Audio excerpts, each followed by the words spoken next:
well-known fact that the internet represents a comprehensive and forceful media revolution. In only a few decades, it has connected billions of people all over the world and given them new access to large quantities of information. At the same time, it has put established media and information formats under pressure: newspapers, journals, CDs, radio and TV outlets, movies, books, etc. Still, larger parts of the world's marketing budgets migrate from these media to the online tech giants. To a large extent, the survival of established media now depends on whether they are capable of redefining themselves when faced with the internet, either as dependent on it by its terms, or as an alternative to it. This also creates new conditions for freedom of speech. It seems safe to claim that the spirit of the infancy and youth of the internet as a mainstream platform, in the 1990s and 2000s, was characterized by an optimistic ecstasy with a clear vision of a promising future ahead. The internet would enlighten the Earth's population, connect it in ways that would soften opposition and even out differences. It would create whole new ways for people to practice the freedom of expression and empower them, even spread democracy and freedom across the globe. Information wants to be free, rejoiced tech hippie Stuart Brand back in the 1980s. Another incarnation of the same early optimism appeared in 1996, when Grateful Dead lyricist John Perry Barlow published his moving hippie manifesto entitled The Declaration of Chapter 1. What is freedom of speech? 2. Independence of cyberspace. 1. In contrast, the 2010s have been a wake-up call. Skepticists, increasingly vocal during the 2000s, turned out to be right. Not everything was hunky-dory. As more and more people get access to the internet, it should be no surprise that tensions, strifes and battles of the real world are played out online as well. Manipulation, crime, cold war, not to mention political and religious extremism, have been given new places to unfold, with a full arsenal of completely new tools at the disposal.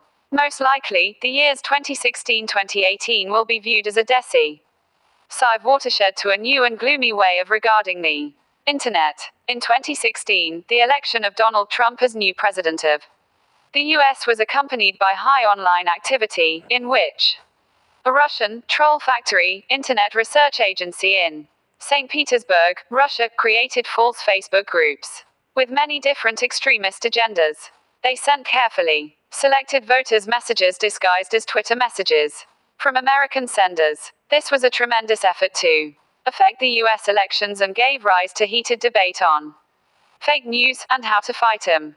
2. For obvious reasons, no one can determine to what degree these efforts helped Trump's marginal victory. In 2017, leading Western nations started seriously discussing regulation of tech giants such as Google, Facebook, Twitter, Amazon, Apple, etc.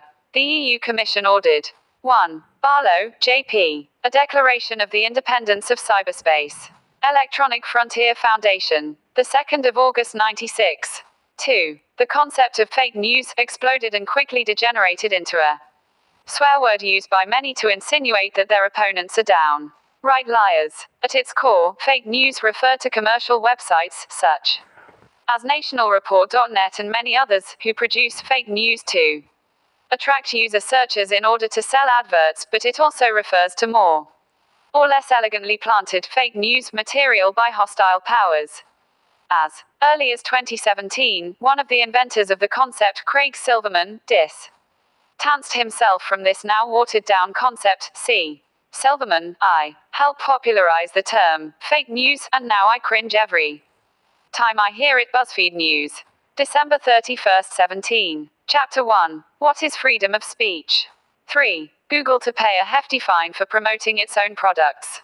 In its search results, Germany adopted its Netzwerkdurchsetzungsgesetz, Network Implementation Act, to try to control social media content. High-level representatives of tech giants appeared in hearings in front of the US Congress, and France began to draft its regulatory legislation. And finally, in 2018 came the revelation of the Cambridge Analytica scandal, where it turned out that a private British consultant company specializing in political analysis, spin and campaign support in a number of countries had gained access to the detailed personal data of 50 to 90 million Facebook users. 3. These data had enabled the company, up until the 2016 US presidential election, to very precisely direct their anonymous or pseudonymous voter influence to target selected, undecided voter groups in the decisive US swing states. It is indeed difficult to determine whether there is any truth to ostentatious claims put forward by Cambridge Analytica that the company was in fact architect of the whole Trump campaign, and that it decided the outcome of the US presidential election. These claims were made by the company's top representatives and caught on hidden camera by Channel 4, a British news outlet, whose reporters disguised as Sri Lankan politicians interested in buying similar efforts in order to win their national elections. 4. This affair put new focus on how tech giants collect user data, both openly and candidly, and how they protect these data and the different ways they use them. In the aftermath, Facebook's CEO Mark Zuckerberg himself was summoned to hearings in the US Congress in April 2018 and in the EU Parliament the following month. This period in time witnessed growing